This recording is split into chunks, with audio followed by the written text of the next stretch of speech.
হতে পারে অফসাইড, একজন এক্সট্রা ফিল্ডার ইনার সার্কেলে সুবিধাও হতে পারে একটা ডট বল, দুটো ডট বল বের করতে। হুসাইন তালাতের উপর সবকিছু নির্ভর করছে। বিপিএল এর ফাইনাল ওভার।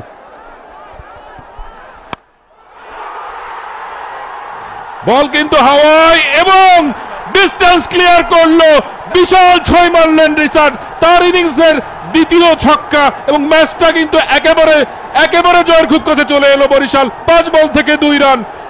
শেষ ওভারে মাত্র 6টি রান নিতে পেরেছিল চিটাগং তাদের ইনিংসে, আর বরিশাল তাদের শেষ ওভারের প্রথম বলেই 6 রান নিয়ে ফেলেছে। ম্যাচটা কিন্তু এখানেই আবার দুলে উঠেছে এবং লগনের ওপর দিয়ে যে ছক্কাটা মারলেন তিনি, দেখার মতো শট। ফিল্ডে দাঁড়িয়েছিলেন তিনি, শুধু উপর দিকে তাকিয়েই থাকলেন।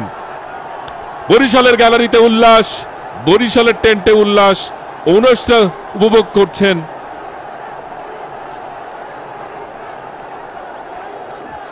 হুসাইন তালাত একটা এক্সপেন্সিভ ওভার করবেন একজন বোলার, সেই বোলারটা তিনি, এবং তার প্রথম বলে কিন্তু তিনি 6 কনসিড করেছেন। 5 বল থেকে 2 রান দরকার।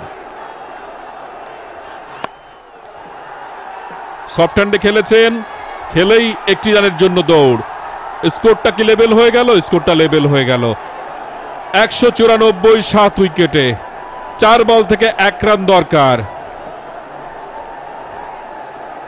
ফরচুন বরিশাল তারা টানা দ্বিতীয় শিরোপার খুব কাছে চলে গেল। ডেথ বোলিং এ মোহাম্মদ আলী, এবাদত হোসেনরা দারুণ বল করেছিলেন, সেটার পুরস্কার এই মুহূর্তে ঘরে তুলছে বরিশালের শেষ দিকের ব্যাটসম্যানরা। হয়তোবা পুরো ইনিংসে চিটাগাং 15 থেকে 20টা রান কম করে ফেলেছিল। শেষ 4-5টি ওভারকে তারা খুব ভালোভাবে ব্যবহার করতে পারেনি তারা যেখানে ছিল। আলিস আল ইসলামের অনুপস্থিতি আজকে ভোগাচ্ছে চিটাগাং কিংসকে। নাইম ইসলাম তার জায়গায় 2টো উইকেট নিলেও আলিস আল ইসলাম পাওয়ার প্লে এবং শুরুর দিকে যে ইম্প্যাক্ট